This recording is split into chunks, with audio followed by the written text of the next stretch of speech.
Senator Waters. Thanks, Mr President. My question is to the Minister representing the Minister for Sustainability, Environment, Water, Population and Communities, Senator Conroy. Last night's Four Corners program highlighted the plight of our national icon, the koala.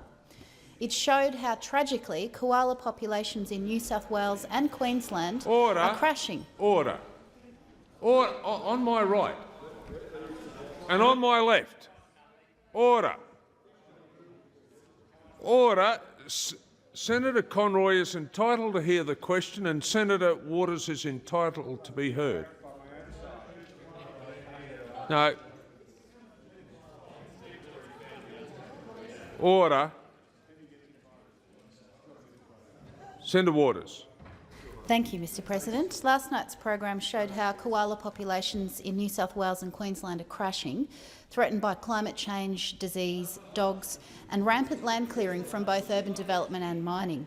In April this year, Minister Burke gained the ability to protect koalas from big developments in Queensland, New South Wales and the ACT when koalas were added to the federal threatened species list, following a Senate inquiry into koalas instigated by the Greens. Minister Burke said on Four Corners, "The only reason we've had to intervene at all is that the states on their own have allowed numbers to continue to go into freefall. So why, through April's COAG agreement, has the government agreed to hand off federal responsibility for threatened species, including koalas, right back to the states, who are the ones sending koalas to extinction?"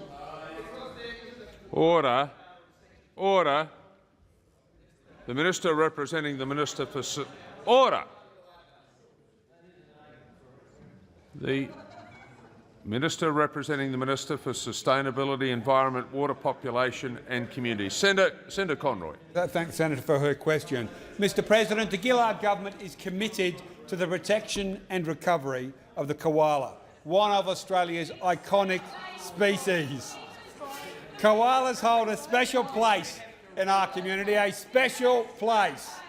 That's why we have taken action to help protect the koala, Mr President. Just resume your seat.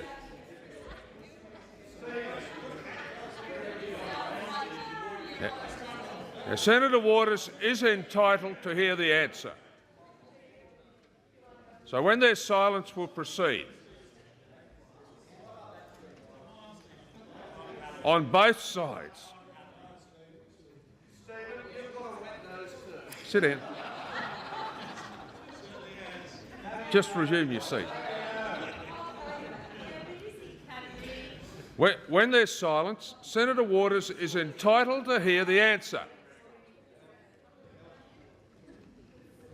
Senator Conroy. That's why we have taken action to help protect the koala for future generations, Mr President, by listing it as a vulnerable species under the National Environmental Law. The Queensland, New South Wales and ACT koala populations continue to be under serious threat from habitat loss, vehicle strikes, dog attacks Senator Conroy, and disease. just resume your seat. Senator Waters, I repeat again, is entitled to hear the answer. Senator Conroy. Mr President, these populations have been listed as a vulnerable species. This listing gives the koala an extra layer of protection. The koala is, as I've said, a national icon, and national protection provides for consistent treatment of the koala under national environmental law and standards, rather than the previous state-by-state-based approach. Any new development likely to have a significant impact on koalas in Queensland, New South Wales and the ACT must be assessed and approved under national environment law. As a result of listing, a national recovery plan is being developed for koalas within Queensland, New South Wales and the ACT. The recovery plan will be multi-jurisdictional and present a stronger scientific basis for protection of the species. Mr President, the Australian government has been leading a national environmental law reform process through COAG. The COAG agreement is about streamlining the processes to give business answers on environmental decisions in a better timeframe. It is about the state governments having to raise their standards to the Commonwealth standards. This Labor government has absolutely no intention of allowing any state to use the COAG process as a way of lowering environmental standards. We are serious, Order. Mr President. Time has expired. Senator Conroy. Order. Order. Senator Waters. Thanks, Mr President. I thank the Minister for his answer. A supplementary question.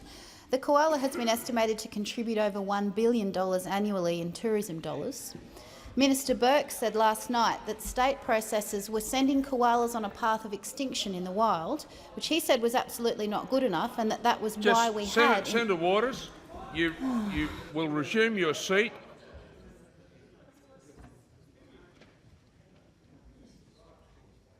Continue, Senator Waters. Thanks, President.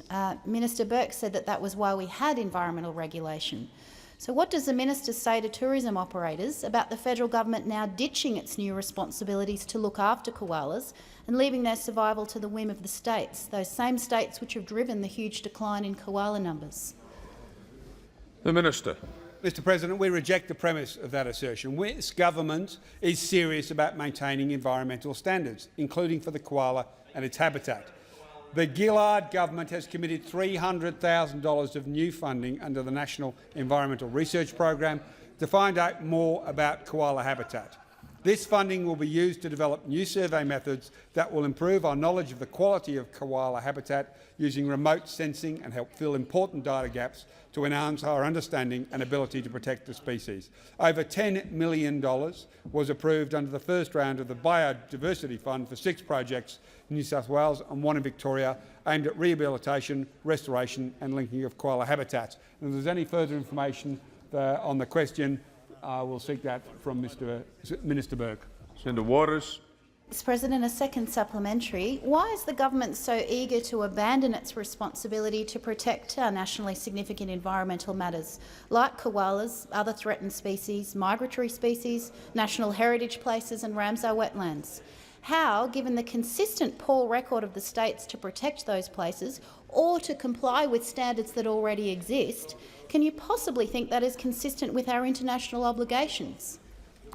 The Minister. Mr President, as I said, I fundamentally reject, this government fundamentally rejects the assertions that are the premise of that question. It is not true. I've just outlined on behalf of Minister Burke a whole range of protections and made the absolute point, and I'll make it again, that we will not allow the lowering of standards as part of this process. We will not allow, and we will not allow the Greens to represent that that is the case. If there's any further information that the Minister might like to respond to, I will seek that for you.